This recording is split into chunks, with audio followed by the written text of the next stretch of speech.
5, 4, 3, 2, 1.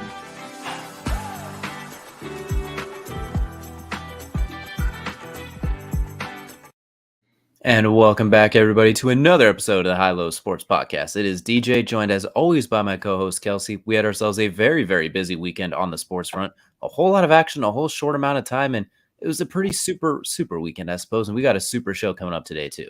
Yeah, look, it's not going to be like the super show we had on Sunday, where that 3.5 hour long marathon of fun we had, which honestly, let's be honest, there was a lot of fun in there. And by the way, I guess I invented a new term, beanie weenies, that nobody had ever heard. Little Smokies for, the ones that actually know how they're supposed to be called is Little Smokies, just so we're all on it. It's a Kelceyism. We'll just call it that. We create words on this show and we roll with it. But no, it's been a fun weekend. Fantastic Super Bowl halftime show. But that's not what we're prepared for. We're prepared for another fun weekend coming up this weekend, which is, well, it's that All-Star game coming up, DJ, and I know this is going to be an exciting one coming up too. Well, you know what? That's just going to take us right into the aforementioned named tip-off, fittingly named as well, too. Brought to you by Dr. Squatch. Smell like a man, feel like a champion. Click the link in our bio. Get all of your grooming needs as well, too, from soap to deodorant and everything in between. Well, for the tip-off, we're actually going to start there. Was talking about basketball as well, too. With that All-Star game coming up in Cleveland, some of the NBA's best will be taking the court, but it's not really the game in particular that most people are tuning into. It's honestly more or less the events that surround it, the challenges, as well as just the overall atmosphere, because looking at the tickets for the game, it's not going to be a whole lot of casual people in there as well, too. Not a whole lot of people who can afford to shell out that kind of money. No, you'd think the game was in LA with the price of these tickets they're putting out there. I mean, geez, the cheapest one I saw out there was $700 for a nosebleed of all nosebleeds in Rocket Mortgage. Well, that's even better than when I was looking. The cheapest I saw was $1,150 when I looked. Like, my goodness, it's like the only thing I could reasonably afford was a Rising Stars nosebleed for about $450 or something like that, and that was one single ticket. Reasonably afford? I couldn't reasonably afford that. The HBCU tickets were the most reasonable ones for me, and that was like 110, 120 that they're looking at, and that's not even in Rocket Mortgage Arena or Rocket Mortgage Stadium, by the way. That's actually across town in Cleveland States Arena. So okay, well, that's different. Okay, I didn't look there. I didn't look that far. That's how silly these ticket prices are. They are just insane. Just I mean, come on. What do you know your audience, and more importantly, know the location. This isn't LA. This should not be. Well, this is not Las Vegas either. Not Miami. These tickets should not be in the thousands of dollars when they first release as a face value, $1,000. Like, I get it, courtside, middle range, somewhere in those areas too, where you can reasonably almost throw a pile of like those folded up socks and hit a player. I understand those being in the thousands. Like that makes sense a little bit more. Like Celebrity Row, where you see Kevin Garnett and all those guys on the highlight reels jumping up during the dunks, like, oh, leaning back, running around with their camcorders. Like, if you're close to those, I get that. But if I want to sit like 18 rows up, it shouldn't cost 4 figures plus at that point. I mean, I get it, they're hot commodities, but let's reel it back just a little bit now. I mean, compare that to what tickets we got to go to a Cleveland game. Very nice tickets up in the middle deck, right there on the sideline. I mean, fantastic seats for what, $40? They're about 70 something each. Okay, so still, yeah. I mean, an increase of over 3,000% for these ticket prices is insane. For an All-Star game too. It's one that doesn't even really count. It is for fun. So like that. Besides, we can go on and on about that all day. The point is, we will be watching this from the comfort of our own couches as well too. We will not be there live at the event, but we're going to kind of just jump into it. I want to look at some of these challenges. I want to see what your take on them. We're going to start looking at what, honestly, it used to be my favorite as well too, and I still like it a whole lot. The skills challenge. This year they got Team Antetokounmpo featuring Giannis, Thanasis, and Alex going against Team Cavs, Jarrett Allen, Darius Garland, Evan Mobley, against Team Rooks, Scotty Barnes, Cade Cunningham, and Josh Giddey. So what are your first thoughts when you hear that lineup? So first of all, Team Antetokounmpo, I'm sorry, outside of Giannis, it's going to be a struggle for you. That Rooks and Cavs matchup, though, man. Whoo, that's going to be fun. Look, Cade Cunningham, and then let's not forget Josh Giddey, who has been lighting it up with multiple triple doubles this season, are absolutely tearing it up. And then the Cavs, I mean, Darius Garland by himself, an all-star. Jared Allen, by the way, also an all-star now. Couldn't be bothered with stopping playing Pokemon Arceus, though. He had to get told while he was playing the video game, which I think is still hilarious. I mean, if you talk to me when I first get a Pokemon game too, like, it can wait. Like, if you see my head dipped into there, you can wait. Yeah, but no, it's look. I think it's fantastic. I think this Cavs team is going to be one it's probably going to end up taking the skills challenge. But I do love the Rooks team. That team is fantastic, full of young skill players. The only one I really worry about in the Rooks team is Scotty Barnes, and that's just for no other reason than I know he has the ability, but he hasn't had the greatest season, so confidence, plays a little bit of a part in there. Whereas Josh Giddey, Cade Cunningham, you already know what they're going to bring. I mean, they're skilled athletes from top to bottom. So it'll be interesting to see, though. And the Jared Allen aspect, obviously, with the Cavs, you're like, well, okay, that's an awkward guy running the floor there trying to do any skills challenge. So we'll see. But look, skills challenge is one of those things. You never know. I mean, I've been surprised before. Bigs always end up winning it somehow. So maybe we'll be surprised. Alex and Thanasis might pull out some crazy stuff for the Opticupo team, and we'll see. But I do like this one. I do like how they split it up into teams this year, though. I think that's a little more interesting. It is very interesting. And you mentioned bigs always seem to win, and I think the deciding factor could be Evan Mobley as well, too. He's the type of guy that if they had this as an individual thing, he'd probably end up winning the whole thing by himself. He is incredibly gifted as a big man, his ability to just weave through at the passing, everything like that. I do agree with you, Jared Allen. We'll see what he can do in space. An absolutely fantastic basketball player, but it's usually free throw line and in, and really restricted circle and in is where he does a lot of his best work. So we'll see what he has to do when he's running around in the open court. But if he's able to at least match some of those the other big guys for the other ones, I think the Cavs team is going to walk away with this. When you look at Darius Garland and Evan Mobley, that's going to be a tough one to overcome, but we'll definitely see on that one as well too. It's definitely a fun one. But now we're going to jump ahead to what used to be the kind of the main attraction, but it's taken a little bit of a drop off. I'm going to look at the dunk contest as well too. Our participants this year, not quite the who's list that we're used to, but we got Obi Toppin from the Knicks, Jalen Green from the Rockets, Cole Anthony from the Magic, and Juan Anderson from the Warriors. So they're not quite the star-studded lineup that we've seen before, but they at least got some guys that can fly a little bit here. You got three guys that can fly. Obi Toppin especially can fly, but Cole Anthony, I'm sorry, what? Why is Cole Anthony a point guard who is, by the way, I believe 5'10", 5'11"? Well, are we going to see a Nate Robinson again? Is this what's going to happen here? Are we seeing Nate Robinson getting prepared to go on the court again? Like, I'm sorry, this is not. If I want a dunk contest to be entertaining again, I'm not putting Cole Anthony in this dunk contest. Like, that's it. Period. Point blank. Unless he's about to insult Pokemon again, the streamer. Like, there's no reason he should be in this at all. It is. I don't want to say lackluster because I mean it's just a fun event regardless, and we've seen some that are supposed to be lackluster. Then Zach LaVine and Aaron Gordon go absolutely ballistic. Like we forget before that started, it was like meh, but then it happened and we were like, oh my god.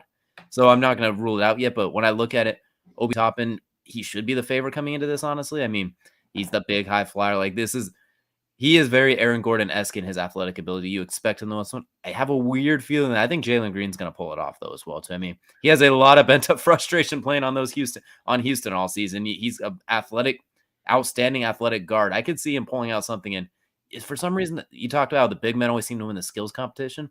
I feel like the guards really seem to put on a show in the dunk contest. I don't know if it's because they technically stay in the air a little bit longer, maybe, so they could pull out a little more magicianry, if you will, with the exception of like Dwight Howard and Blake Griffin, obviously. But I feel like guys like a Zach LaVine, a Nate Robinson, their ability to just glide and stick in the air allows them to do the things like the through the legs, around the back, the 360, the Vince Carter magician stuff of the world. So I can see Jalen Green really pulling out something crazy here as well, too. Who knows? Maybe he jumps over to Hakeem Olajuwon. I don't know at this point as well, too. I never rule anything out. Yeah, look, I mean, we might see another Kia get rolled out here in Cleveland and then dunk over another the hood of a Kia and be considered dunking over a car. But I'll never forget. I've never been more disappointed by a dunk over a vehicle in my life than saying Blake Griffin dunked over a car when he only dunks over the hood of the car. I think if it was a bigger car, jumping over the hood would be a little bit better. Because it was a Kia, it was like, all right, that's awesome. But like, I still prefer Kobe jumping over a car driving directly at him. That was a sports car. Like, it wasn't even like a full size Kia. It was the Kia Forte, like the tiny Kia. Like that wasn't even a full size Kia Sorento. Like we're looking at the cheap of the cheap Kias at the time, and that was another thing. But no, I think you're right. I think it'll be interesting to see. Obi Toppin should be the favorite. I mean, I do think Juan Toscano-Anderson. We've seen him in fast breaks really go up and yam on some people, so he has some ups. I think he could be a surprise as well. He's my dark horse pick for this, honestly, just because he is an interesting athlete in the fact that he is long, wiry, and kind of reminds me of like Jamel Moon, or not Jamel Moon, but Demario Moon from a few years back ironically with the Cavs. Quite a few just literally leap over everybody and dunk on anything. So I do think Toscano Anderson can do that. I just don't know if he has the moves at the same time as dunking, if you get my understanding. Like, I don't know if he can pull off the between the legs or anything like that while he's going up to dunk, but I think it'll be fun. I'm still shocked by the Cole Anthony decision. I think this is like Cole Anthony's just like, I want to do it because I can. Like, why not? It feels like there's a lot to be desired when you look at the lineup as well too. I don't want to say disappointed, but it's like I remember seeing guys like Dwight Howard, who was a perennial MVP caliber guy, Blake Griffin, who was on the strong come up, guys like that going into the dunk contest. So there used to be a lot more pizzazz. Vince Carter, a top tier guard, actual all-star caliber players participating as well too, not just guys on rosters that fly. So we'll see. Granted, for Zach LaVine, at the time he was a guy on roster that flies that had a lot of potential, and now he's an all-star caliber player. So who knows? Maybe Cole Anthony ends up being an all-star in a few years and he wins a dunk contest. I don't know, but I think he ends up being an all-star in a few years. I just like this is just one of those things. I don't look at him and see dunk contest winner next to his name at any point in time in his career. I believe that as well too. I'm trying to think. Like I feel like there's a whole lot of other options. I want to see Anthony Edwards in this. Honestly, that's who I really wanted to see in this one. After what he did to that poor man, I think it was just this last year where he actually literally caught a body in midair. That's somebody I would like to see in this one as well too. Oh, there's so many people I would like to see. Heck, bringing Jalen Green's teammate Kevin Porter Jr. I'd been okay with that one too. Like, there's so many players I could see coming in and doing this, and then they're just like, no, maybe not. Like, heck, Cam Reddish would have been fantastic too. Like, I mean, bringing Kevin Knox again to do it. Like, I don't care at this point in time. Just not Cole Anthony, not 5'10" Cole Anthony. And I'm gonna say, I'll eat my words. I will happily eat my words if he goes out there and just outperforms everything. Then I'll happily eat my words. If John Collins didn't get injured, he'd be a fun one as well too. If he was not dinged up right now, that'd be another fun one. But that's gonna take us to arguably maybe the main event of All-Star Weekend besides the game, looking at the 3-point shootout as well too. And this one is really kind of taken over for All-Star Week as far as those events. We got Fred VanVleet from the Raptors, Desmond Bane from the Grizzlies, Luke Kennard from the Clippers, that aforementioned Zach LaVine for the Bulls, the newly acquired Pelican CJ McCollum, Patty Mills of the Nets, Trae Young of the Hawks, and the surprise one, Karl Anthony Towns of the Timberwolves. Quite the lineup there as well too. Everything we said we wanted about the dunk contest, you got a lot of that in this 3-point shootout. Oh man, like this is a fantastic one. Desmond Bane, by the way, now a second-year player for the Grizzlies. Look, he was fantastic last year in getting them into the play-in game to begin with. He was a big part of their stretch run, knocking down outside shots left and right. We already know Zach LaVine can dunk with the best of them, but the best part of his game has been his 3-point shot that he's developed over the last couple of years as well. And it's a knockdown 3-point shot. I mean, it is solid. We all know Fred VanVleet, like the guy you leave him open, fantastic shooter all around. Trae Young, I worry about in a 3-point contest, honestly, because he is so quick trigger in a game that it's a fantastic shot that you won't get tired on in the last couple shots, but it's not the most accurate 3-point shot in the world. I mean, I believe he's only shooting around 36%, 35% this season, so not been a great 3-point shooting season for Trae Young, but we do know him as a 3-point shooter. Patty Mills has been stepping up greatly. Luke Kennard, we all know he can knock down. CJ McCollum, he's a knockdown shooter as well. I love the Karl Anthony Towns inclusion, though. Like, the dude that, as much as he bothers me because he does not play down low with how big of a body he is, he can shoot the ball with the best of them. I'll give him all the credit in the world for that. He can shoot with the best of them. He's been able to do it since he was in high school, in college, at Kentucky, now in the pros. And, I mean, why not? Why not throw him out there and let's see what he can do? It's like we've had worse competitors in the last 5-10 years. Like, I am loving the Karl Anthony Towns one here. And on top of that, he's quietly played himself into MVP conversation as well, too, having the Timberwolves actually as a viable play as a viable team as well, too, with him and Anthony Edwards. So Karl Anthony Towns, he's kind of I don't want to say my sleeper to win. Like, he's not the one I bet money on, but I think he's a sleeper that can win this as well, too. We've seen some goofy surprises when it's not like Steph or Clay. It's like, oh, really? He won that? Are you serious? Like, I could see him being a guy that just randomly gets hot and starts letting him rip. You mentioned that with Trae Young. Unless I can get like maybe 4 or 5 floaters in traffic as a warm-up with him, then I want to see him start shooting those 3-point contests. But he'll either drain every single one of them, or he will probably get bounced out in the first round. Unfortunately, he is very, very streaky, especially this year. Just the 3-point shot. I look at Patty Mills, kind of the same thing. I think he's going to be really good, but I don't know if he'll quite bounce out of that first round unless he gets ridiculously hot, like Aussie hot necessarily. Yeah. I look at Fred VanVleet, kind of the same thing. Desmond Bane, I'd put him in the same category as Trae Young. Either he will cook everybody right away or he might sputter a little bit. The ones that I'm really surprised are Zach LaVine. Zach LaVine, I think he's going to be kind of in that Patty Mills spot. Really, they're both going to be good. I don't think there's a chance they'll sputter, but the chances of them taking off, I think, are smaller. I'm looking at Luke Kennard, who can be just an absolute sniper when needed. And then CJ McCollum. They recently traded CJ McCollum. This feels like an event CJ McCollum will win. Like, since he got traded to the Pelicans, he has been balling out as well, too. It's not like he went there and just disappeared. He looks really, really good and revitalized. So I can see him just walking in there and start splashing him at a ridiculous clip. He's known as kind of a mid-range dynamo, but he can, when he gets going from three, it's a very smooth and clean shot. So my favorites and my sleeper, my favorite is CJ McCollum. My sleeper is Karl Anthony Towns. That's fair. And by the way, just to back up your Karl Anthony Towns stat, he is shooting on the season at 40.6% from three-point land, and in his career, 39.6% from three-point land. So pretty dang good from three-point territory. Outstanding. I just wish the attempts were just a little bit lower, just a little bit. I mean, personally, I think for them to succeed as a team, the Timberwolves need him inside. But you know what?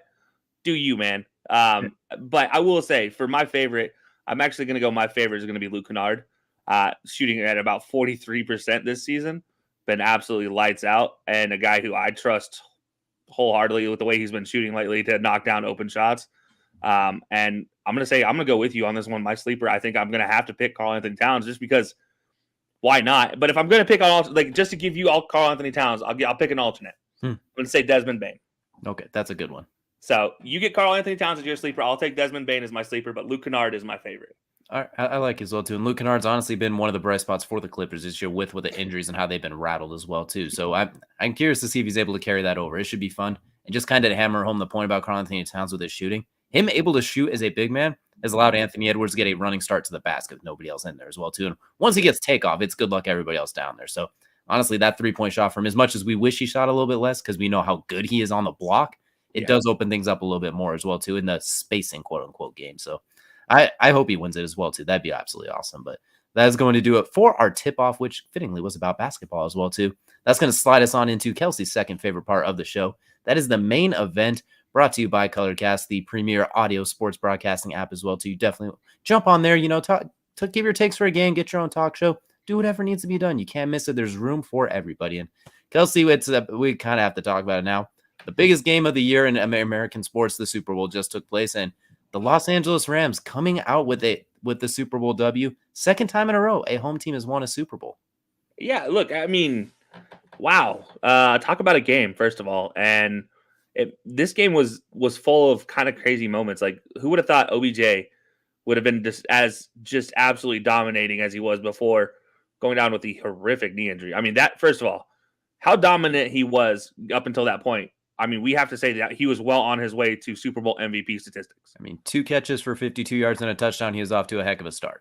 And then the knee injury. Can we talk about this for a moment? Like, the knee injury itself, how heartbreaking is it for a guy who has dealt with so many knee injuries, dealt with his time in Cleveland, as bad as that was, and basically being blamed for being the pariah on that team where we all just knew that this wasn't a good fit. That just wasn't a team fit for him. Like, it's nobody's fault other than trying to force it. Like, that's the only problem, is trying to force a fit that didn't exist there.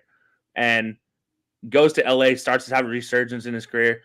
On his way to have a child the same day, his due date, his girlfriend's due date or partner's due date was the day of the Super Bowl, and then gets injured after what is a fantastic first half performance. And that's just like, that was heartbreaking, man, just to watch him go down. And then on top of that, you see Cooper Kupp dominating in the end of the game, as really well deserved as it should be. And Matt Stafford, I mean, come on. Can we continue to, like, the root for the guy? Love or hate the Detroit Lions back when he was playing for them. Love or hate the LA Rams. You got to root for Matt Stafford. I feel like there's no, unless you just were the backup quarterback that had his girl stolen by him back in high school and college. Like, I don't know reason why you could root against Matt Stafford. I can't either as well, too. It's great to see. I'm an Auburn fan, and I can't root against Matt Stafford. It's all you need to hear at that point as well, too. I will go back to the OBJ thing, but I thought it was interesting. I was looking at as well, too. Towards the end of his Giants career, before you to mention he's kind of the pariah as well. Towards the end of his Giants career, he had that ankle injury when Eli kind of sailed it on a slant pass, and he came down and the ankle got destroyed. Not too long later, traded to Cleveland. In Cleveland, he had that torn ACL and went Baker under threw the ball and it got picked off. Running back, his ACL exploded.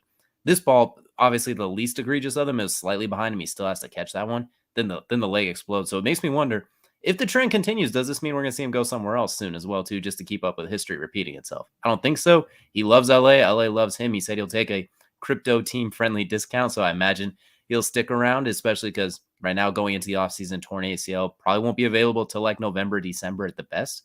So chances are he's not going anywhere, but it is something interesting how that kind of trend almost has happened with these injuries as well, too. Hopefully it's nothing.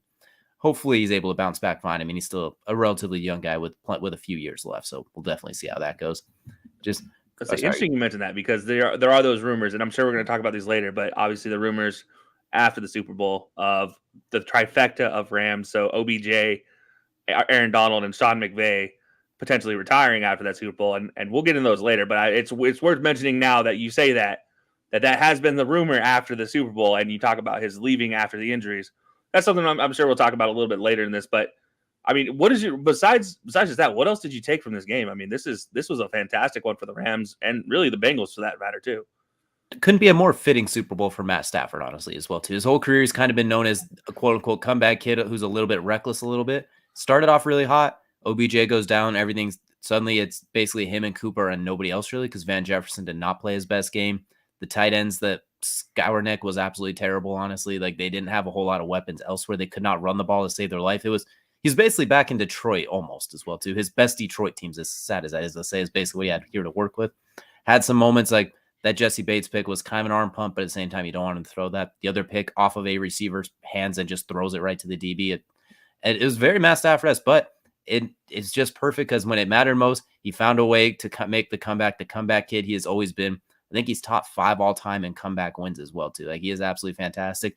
And he did it in a way that is very Matt Stafford-esque. They talked about all he did was force it to Calvin Johnson. Well, when push came to shove, he found a way to give it to who is the best receiver in football right now, regardless of whatever you want to say, Cooper Kupp. He got him 4 catches for 39 yards on that drive alone, and then plus the reverse that got 10 yards and the game-winning touchdown. It was literally Matthew Stafford to a T, but in a bigger moment. Nothing changed as well, too, besides the receiver and the jerseys and the stakes. It was absolutely fantastic. And Cooper Kupp, I think, might have completed arguably the best receiving season of all time when you factor everything in.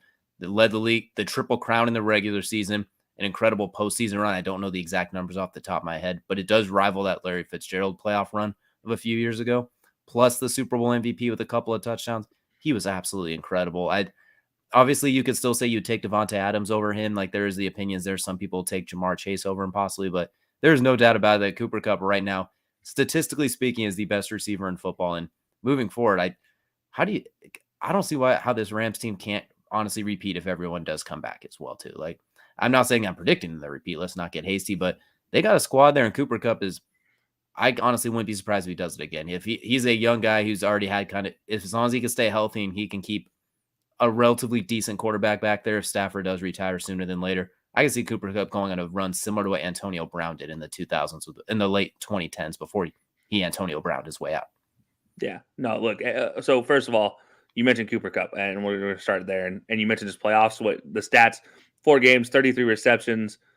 He caught, 478 yards, averaged 119.5 yards a game, 6 touchdowns.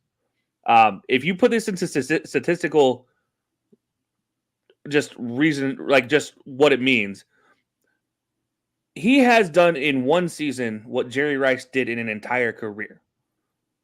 And Jerry Rice is the only one to have done that. And that is to get the trifecta, Super Bowl champion and Super Bowl MVP. All of that Jerry Rice did in a career. Cooper Kupp did in one season. Exactly. Like he's the only one to get that. You mentioned the Triple Crown, everything in one season. That's absolutely incredible as well, too. I can't even put into words, honestly. I'm running out of words for it as well, too. And I think the most crazy part was they did this with an absolutely pitiful excuse of a run game. The only time they had a decent run was on that 3rd and 1 during that game-winning drive when Cam Akers managed to bounce his way forward for 9 yards or whatever it was. They averaged, 2.1 yards a carry or something absolutely asinine like that. Like, it was absolutely awful watching them try and run the ball against this Bengals front line, who performed honestly pretty well as well, too. Like, we talked a lot about the Rams, but the Bengals, their defense, I think, performed pretty well for the most part. Early on in that game, we talked about the problems with the Bengals offensive line, rightfully so. they were kind of having their way with that Rams offensive line early on. Like Stafford had to get the 3-step drops. They worked, obviously. That's the stat for the touchdown, and they couldn't take those downfield strikes. It was when the defense had to keep coming back out there. But they were getting after Stafford through the middle parts of that game. Look, Jesse Bates, fantastic safety. We've talked about it. Ends up with a pick in this game. Logan Wilson, who I talked about, had handled becoming their stalwart middle linebacker and a future defense building around middle linebacker. I mean, can we just say what a fantastic game he has, and probably the most egregious PI call, I think, to date at this point, because it was called a PI, not a holding. Defensive holding, you can make a case for. PI, that was terrible. I agree with you on that. Yeah, exactly. So, you can make the case he twists him. It's a loose case. Like I'd prefer not to see it called, but like PI was just awful. That made no sense. Unless you're saying on that big of a stage in that moment, considering how you called the game up until that point, for that flag to come out at that point in time, questionable. In a normal game, normal circumstances, regular season, okay, whatever. Scrap it up, call it swell. Well, that's fine. Super Bowl, you hadn't called a penalty all day. Like, don't throw that flag. But you got to give the guy credit. He led the team in tackles again. He dominated left and right. He was a big part of just coordinating against Matt Stafford, a big reason why they were able to come back and get the lead in this game and makes Matt Stafford have to nickel and dime his way down the field at the end. And this defense, I mean, if you can re-sign Jesse Bates, that should be number one, first of all. I don't think there's any question in anybody's mind. Your number one target defensively is Jesse Bates to re-sign if you're the Bengals, and you have until March 16th. If you don't get it done, oh no. Don't let him hit the open market. Do not let him hit the open market. You find a way to hopefully maybe you find a way to bring him back. You have all your players are young. You have money. You find a way to get it done. Absolutely. So Jesse Bates, that's number one. You got to give that man credit. Logan Wilson as well. Trey Hendrickson and Sam Hubbard off the edges. What a great job they did. DJ Reader as well up the middle. He provided that extra pressure that you don't normally get in a midline push when you have the big boys in the middle that you have for the Rams. You don't normally get a push through that with DJ Reader, but he did a great job of making his presence known and influencing a lot of the pressure on Matt Stafford and not letting Matt Stafford get out of the pocket in a lot of situations. Now, end of the game, they started double teaming DJ Reader, and that provided Matt Stafford the ability to step up and slide in the pocket a little bit more. That's where a big difference was made on that last drive, but that's just an adaptation they made late in the game. That's great coaching at the end of the day, and congratulations to Sean McVay on that. But this is a very interesting game. There's a lot of pieces that I like. That it didn't make sense the way the game went from start to bottom. Like the Bengals defense, we did not expect them to be the number one pressure team in that game through three quarters. Like, let's be completely fair about that. I didn't expect them to have the most sacks, the most quarterback pressures through three quarters, but they did. The Rams defensive line, we expected them to be in Joe Burrow's feet all game long. They didn't really attack him until late in the third quarter.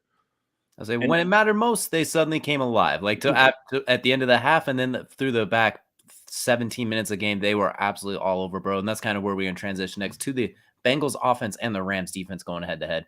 You mentioned for a good point, so they had those 1, 2, 3. The ball was out. We talked about it on the cast as well too. Joe Burrow had to they had to be patient. He was going to have to throw the ball like 37 times for a lot less yards than he's used to. They weren't going to be able to just F it T. Higgins and Jamar Chase out there somewhere too often. Granted, they did get 2 of those as well too, but you couldn't be as dependent on that as they used to. And they did a good job early, but once they started the push, and the Rams started to sit down a little bit, I think that's when we kind of saw the holes in that offensive line, and Joe Burrow taking a ridiculous amount of sacks as well too. I mean, he sacked 19 times in the postseason. Something absolutely egregious. A lot of that is the offensive line. In my opinion, like wet tissue paper, there needs to be work there. Part of that is Joe Burrow holding the ball a little bit too. He has a little bit of that young, I got these weapons, I'm going to sling it, I'm a playmaker, I'm that dude. Like he is that dude, and he's done his whole career, and you can make plays. A big part of that too is the coaching as well too. Zach Taylor did him no favors with the amount of empty sets they put in. They say Samaje Perine's the better pass blocking back. You sent him out on routes more often than not, it felt like as well too. You brought in CJ Uzomah, who's dinged up, and you asked him to help block on these stunting Aaron Donald and Von Millers and Leonard Floyds. He can chip. I'd like him chipping, but I don't want to keep him in just to block as well too. With a weakened knee, that's a waste of him as well too. So I didn't really.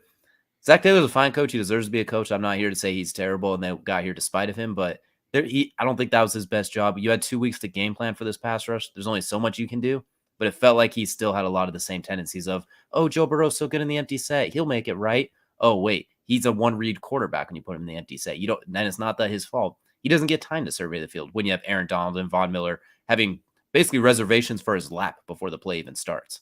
Mm-hmm. Yeah, no, I mean, this is, yeah, look, that I can't speak strongly enough how much I was terrified for Joe Burrow's knee.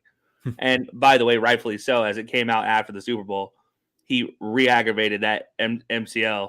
And so he did end up injuring that when he went down in a heap. And they watched him, the trainers had to come out and see him. And turns out he did mess up that MCL again, by the way, in this postseason play. So you got to look at that. And my number one thing is, well, for the Bengals going forward, you already know the hole you need to plug. It is the entire offensive line.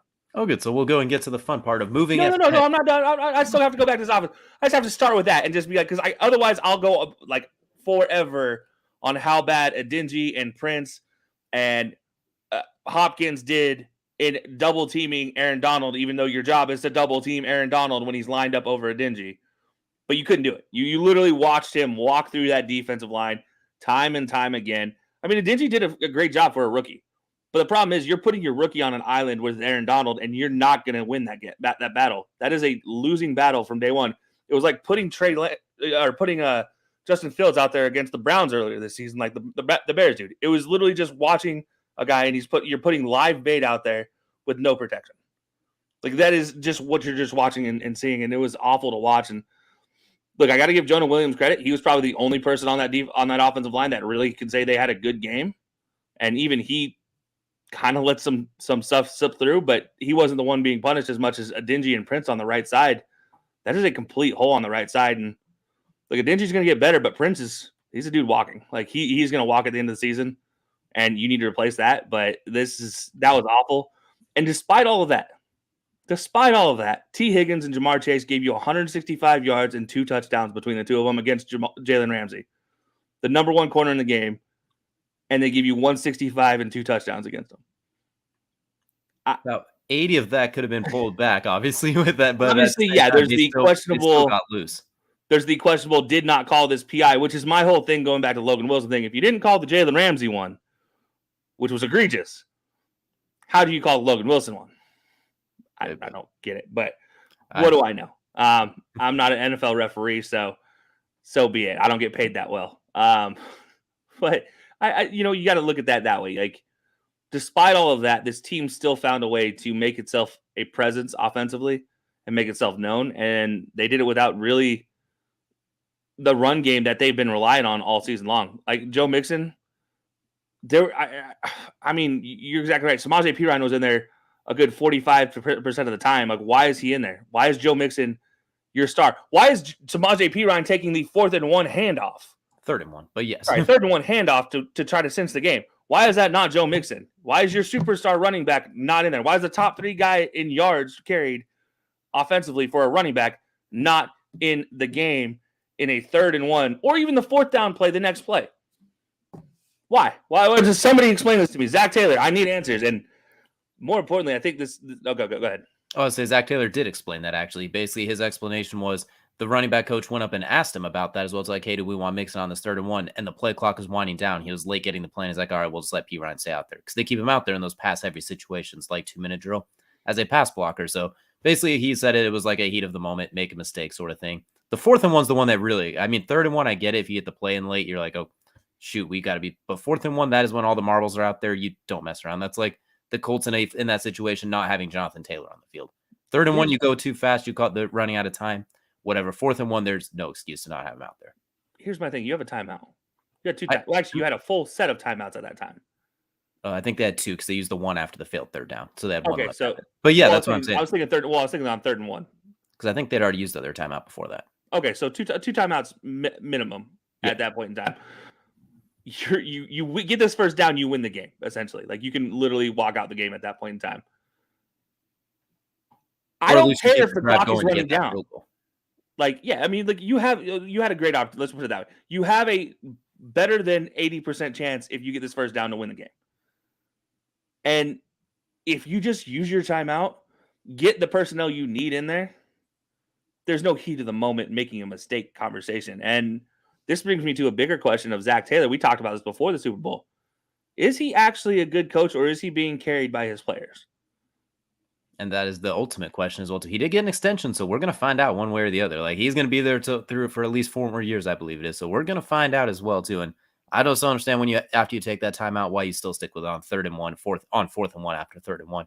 If nothing else, Joe Mixon could catch the ball in the flat for you really quick. You know that ball's got to come out. Even looking at the replay of it from the bird's eye view, everyone tries to point out, oh, Jamar Chase got loose. Well, first of all, Joe Burrow's on the ground. Jalen Ramsey's watching the backfield and is celebrating and that's when he falls down. Second of all, it's a slant flat concept at the top, at the opposite side of the screen where Burrow was initially looking before Aaron Donald's eating him. So the chance of that Jamar Chase thing was never happening. Just for the screenshot heroes out there on Twitter, like that was not an option really, unless you have like 4 more seconds for Burrow to magic his way out, which is very possible, I guess, but not very high on those odds. But imagine Joe Mixon out there in the flat as well too is just a quick check down option. That's why you have to have Joe Mixon in there on that 4th and 1. Oh, absolutely. I mean, there's so many opportunities for this. I look back at this game, and this one isn't, to me, it's not necessarily a game of like missed opportunities, it's a game of missed decisions, if that makes sense. Offensively for the Bengals, I feel like there were a lot of plays that they could have changed. Not even changed, but just changed their personnel that was on the field, and they would have had more success. Or change their formation into one that's not 5 wide on 3rd and 7 when you need to get a first down. Maybe slide it down to 11 personnel. Maybe you get an actual full running back in there and an actual tight end in there. Like, don't split them out wide. I don't know. There's a lot that we could look at in what if in this game. You mentioned, I'm looking at there's a lot of what ifs. Like, what if Odell doesn't go down? What if they call the face mask? What if they call the holding? What if they don't call this holding? What if Eli Apple doesn't run his mouth continuously and doesn't have to get Eli Apple, man? What if he doesn't have to become the burnt toast emoji as well too? What if he just keeps his mouth shut? There's a whole lot of it as well too, but it's kind of going to move us into the part you kind of alluded to. We're going to roll into it now as well too. Before we get there, I do want to say shout out to Von Miller as well too. Back in the Super Bowl once again, and he ends up with 2 sacks, 2 tackles for loss. He has an outstanding game as well too. Quiet through the first half, but we talked about it at halftime when we were doing the color cast. We had literally said, "Where is Von Miller? We need him to show up." And then literally the next play, next drive, he gets a sack. Absolutely. Like, oh, okay, there he is. And I thought it was interesting by Raheem Morris, who could be an NFL head coach again real soon. They did a lot of stunting. I don't think Aaron Donald and Von Miller just straight rushed.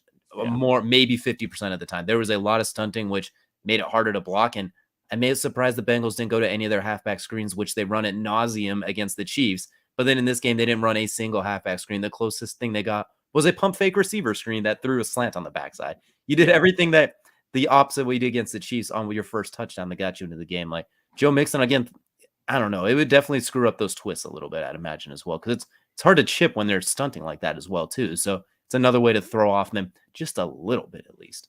Yeah, I mean, it's just one of those trends. I think they went full bore against the trend that time, and I was like, no, that's not the trend I want you to go against right now. The trend I want you to go against is the stupid middle handoff on 1st and 10 every single time.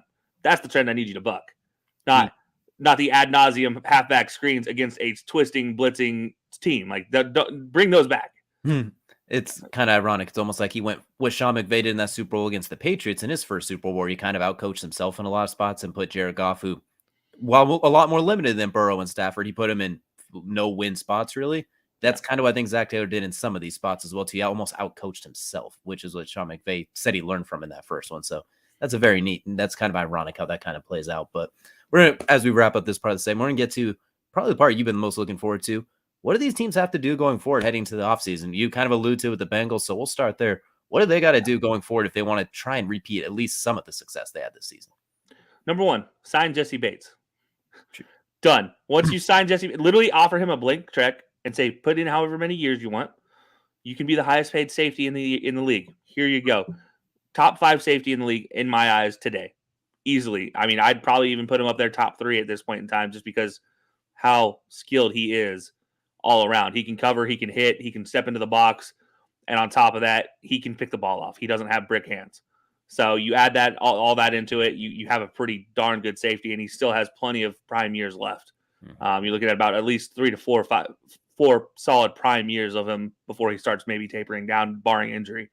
So number 1, I'm signing Jesse Bates. Number 2, my draft picks go in this order: offensive lineman, offensive lineman, offensive lineman, offensive lineman. Oh wait, offensive lineman, defensive tackle. That's my draft picks for this Bengals team through all their picks. I mean, that's just you need as many offensive linemen as you can in this one. Free agency, you need to look in the offensive line area and see what you can what you can pick up, even if it's just a rental for a year. There's going to be somebody out there available. I look at maybe Lauren Tardif, who got traded midseason.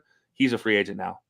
He can be somebody who, if he's working himself back into health to come play again, that could help out this team like way more than anybody that's there already. Obviously, you have to continue growing a Dingy. Prince, he's walking, so you're gonna have to look for a replacement there. I don't know. That's number 2 and 3 on the list. So number 1, Jesse Bates. Number 2 is draft offensive lineman. Number 3 is free agency offensive lineman. Number 4, re-sign pretty much every free agent you have other than Eli Apple. Let Eli Apple go quickly. Yeah, let Eli Apple go burn some other defense and go complain about somebody else's fan base somewhere else, and let his mom be a keyboard warrior somewhere else. Yeah, pretty much. Yeah, so we pretty much agree. Jesse Bates at the top of the list. I won't even get into that one. Offensive line, I agree with you. Load up that offensive line, whether it's drafting it, maybe you pick really late at 31. Maybe you look for a team who's trying to move a talented offensive lineman as well too with that 31st pick. Like Mekhi Becton and the Jets seem to be, I don't want to say shaky, but it feels like there's a little bit of instability there. Maybe you see if he's somehow available. Maybe the Jets are like, we want another first-round pick.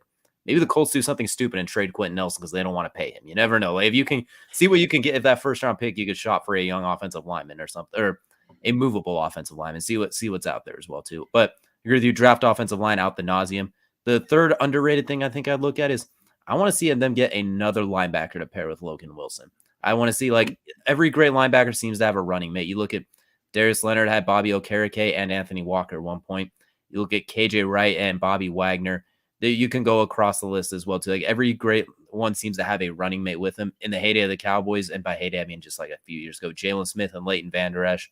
You can go all the way down the line. Dante Hightower and everyone else that the Patriots just plugged and played there all the time. They always found another one. So I want to see him get another linebacker, maybe even a more true middle linebacker type, so Logan Wilson could play weak side, so he doesn't have to deal with the guards on the center as much as well too. The downhill lineman, he can roam a little sideways, maybe match up with a tight end.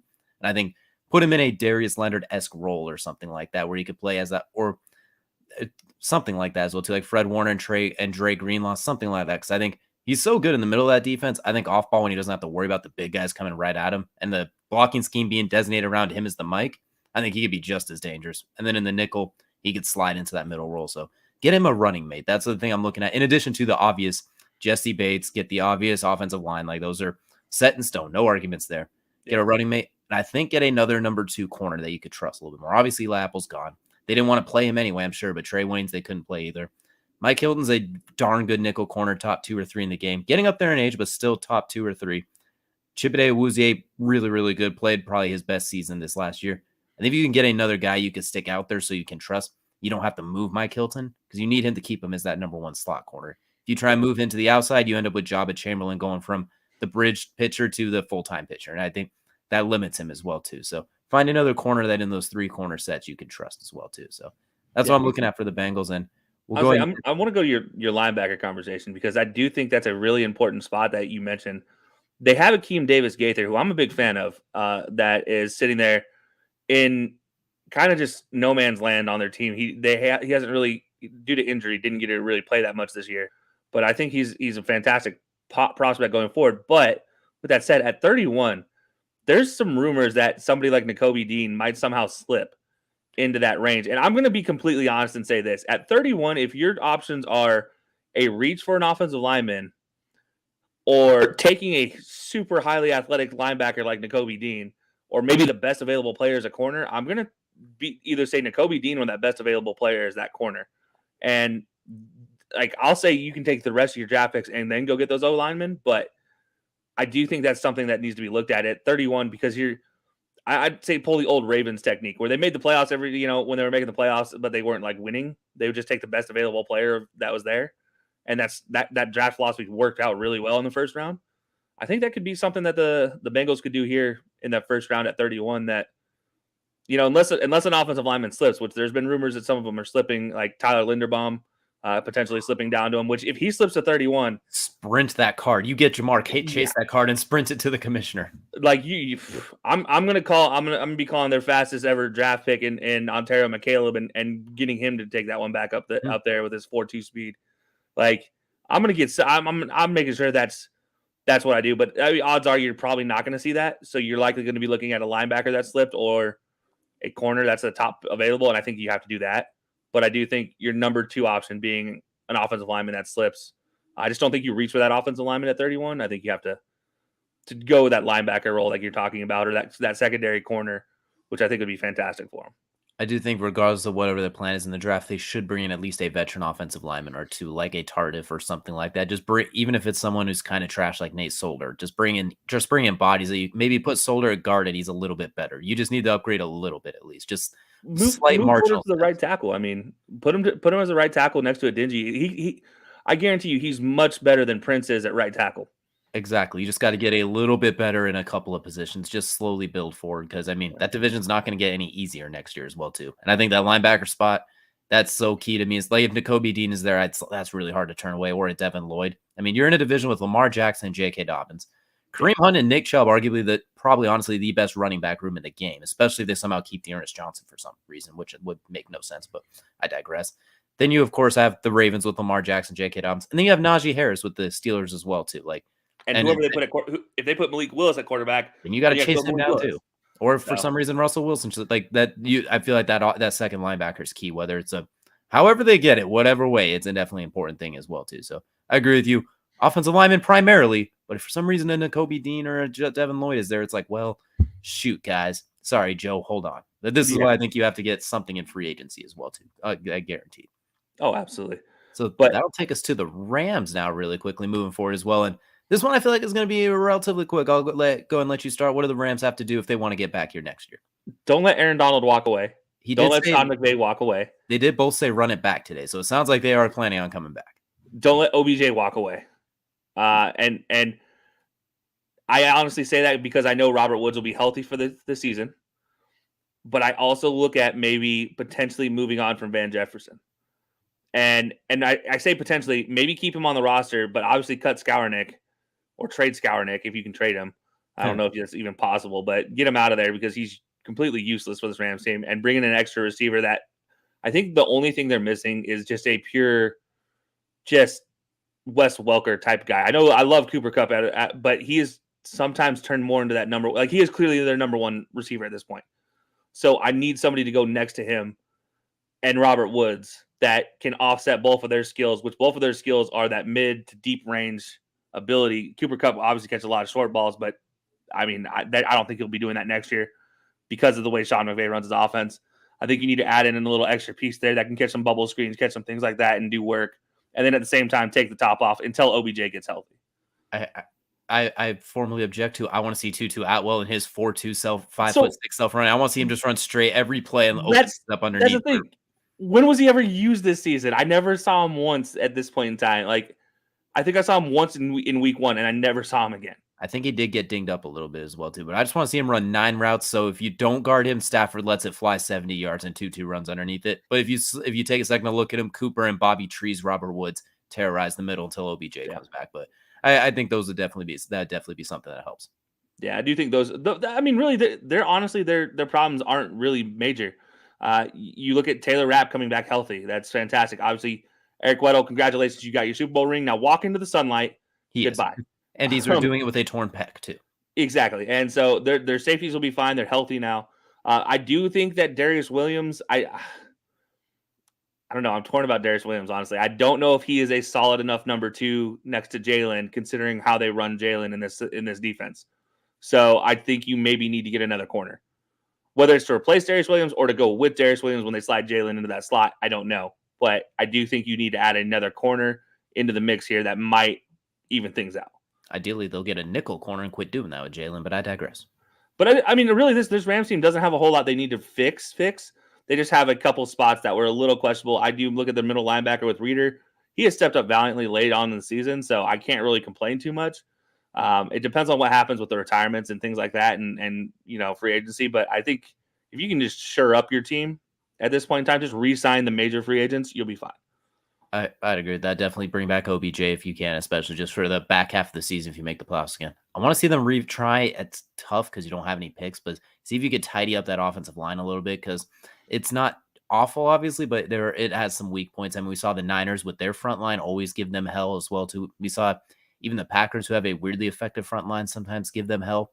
Weirdly enough, they did well against Tampa Bay, which makes no sense to me. But that's the weird one that I still can't figure out. But that offensive line still a little shaky. If you could just, especially if Whitworth does retire as well, if you could just tidy that up a little bit, kind of like what we said with the Bengals, just get marginally better anywhere. Same with like a Nate Solder somewhere. Just don't get Matthew Stafford killed, basically. That's what I'm looking at from the offensive line. And give Cam Akers and hopefully Sony Michel, who will get the ball, or Henderson, that much more space to run with as well, too. So just marginally tweak that offensively. That's a good point about Whitworth, whether he retires. I didn't think about that. So if he does retire, obviously pick up a left tackle. And to mention to your point of their offensive line fixing it up, replace Rob Havenstein. Please. That is the hole that's on the right side. Please replace that because that is where a lot of pressure was coming from that Bengals offensive line or defensive line. Or kick him inside somewhere as well, too. See if one of your guards can be moved around. Like that, I just want to see it 1% better. Stafford gets older and gets another season getting banged up a little bit. Just get 1% better as well there, too. And open things up with the running game just a little bit more. Defensively, Von Miller's going to test free agency. They said if you could bring him back, that'd be outstanding. Depends if what you have to pay for him. I do want to see them actually bring in any kind of linebacker. Reader's great in those run fits, but I don't like when you were having to use Eric Weddle as basically the middle linebacker in those passing situations. I'd like to see a versatile linebacker type guy. Like, it obviously doesn't have to be Isaiah Simmons, who's fast enough to play safety or anything ridiculous like that, but somebody who can like deal with a tight end a little bit as well too. I mean, there's options in the draft there too. I mean, they can easily in that second and third round that they can have second round picks. Though. Right, the third round that they can pick up. That there's options. Like Zacoby McClain out of Auburn is projected as a third round pick right now for some people. I think he's a better player than that, but if he slips that far, if he's available with the 96th overall pick, that's a heck of a pick for them as well, too. If he does drop to that 32nd pick in the third round. But I think that extra linebacker to go with Reader, maybe sure up the defensive line just a little bit, maybe another defensive tackle. I did like what Robinson and squad did, so it's not too pertinent. And maybe just sure up the corner safety, just like one more player, something like that as well, too. Like, not Eli Apple, definitely don't do that. Depth at this point in time, I feel like, is the biggest thing. Exactly as well. I mean, you have all the requisite pieces. You have a coach quarterback duo that's absolutely sensational with, in my opinion, the best receiver in football right now. Whatever you say about Devontae, won't argue with you. I'm just saying what Cooper Kupp did. It's hard to not give him the crown at this point. He was that dominant. So yeah, Cooper Kupp is hands down the best receiver this season. There's no question about it. If we're doing a quote unquote fantasy draft and you have to pick between one or the other, that makes it a little more difficult. I still think I might lean towards Cooper Kupp. I think you can move him around and do a little. Does Aaron Rodgers stay in Green Bay? That's. I'm curious. Or does Devonta Adams go with Derek Carr? Then it's because I think that could be. I think he can have a lot of fun with those two again. So we'll see. They got drafted together because of that. Exactly, and Derek Carr. James Jones called him, and I quote, "Baby Aaron Rodgers." So I mean, you never know. I guess too. We haven't seen. I don't know. I'm not saying. I'm just saying that's a whole nother episode as well too. It won't go too far into that. I think the Rams have a lot of good pieces to stay intact moving forward as long as they can keep things around. They don't have to tweak a lot. Just like they already have the good suit. I just want to see a little bit of a bow tie on it. That's all. And maybe some fancy jewels on the cuff. I don't need you. You don't have to do too much. You don't have to get a new suit. You don't have to get 7 new chains or a new Rolex or anything. Just tidy it up a little bit. Where the Bengals, maybe one expensive chain, just a little bit extra on that. The expensive chain is the offensive line.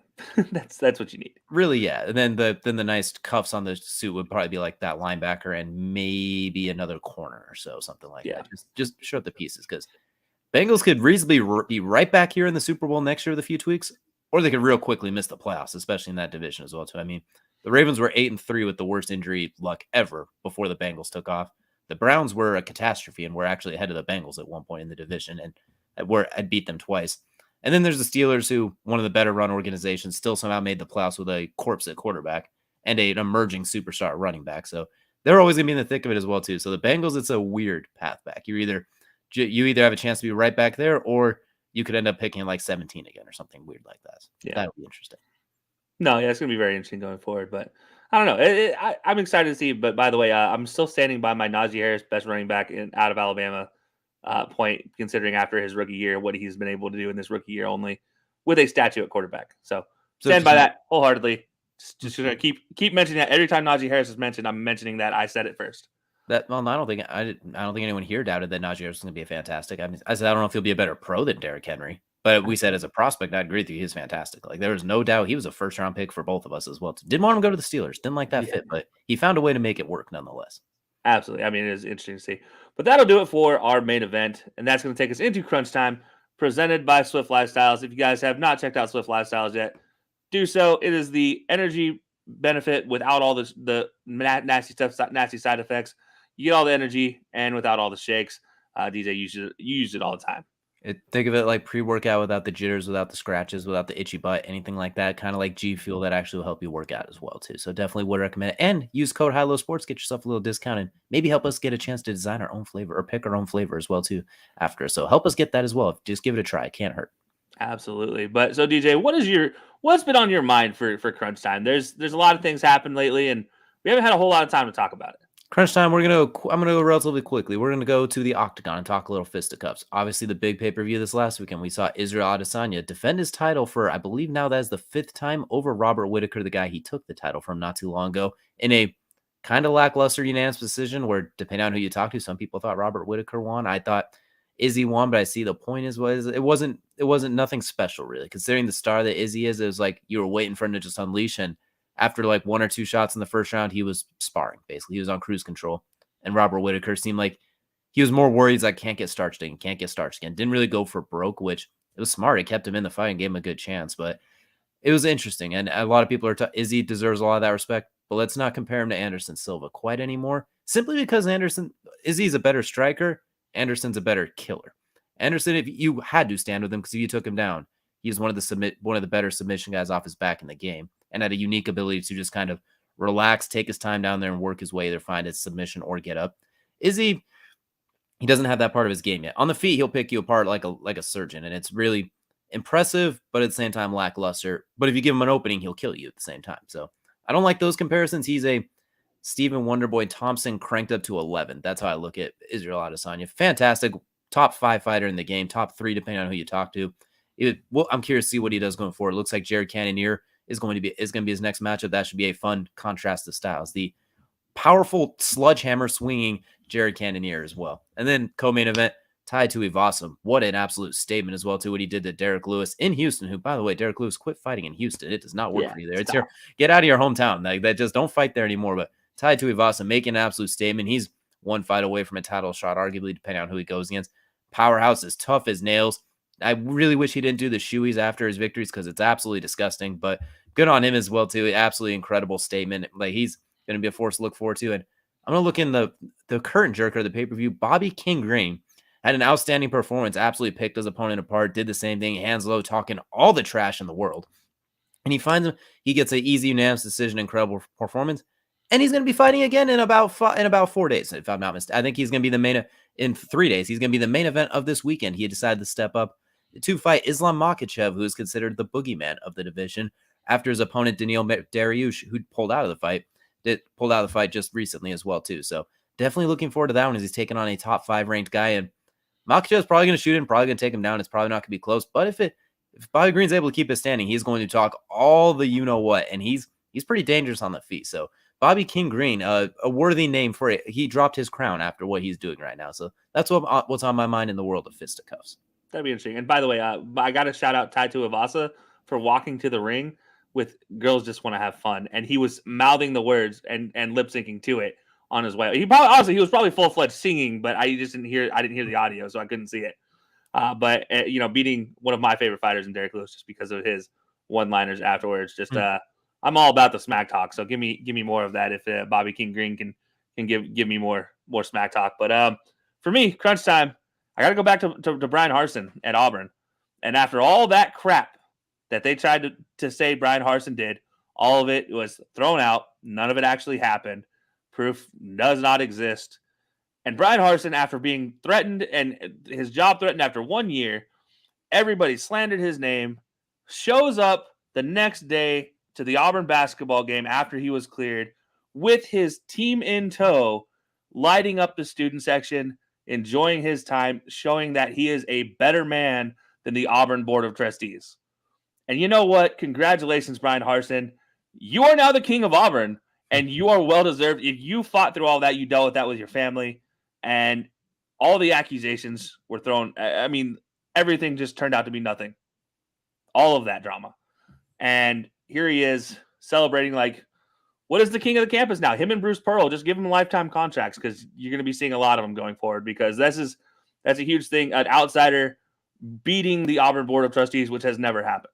And the Auburn Board of Trustees is basically undefeated.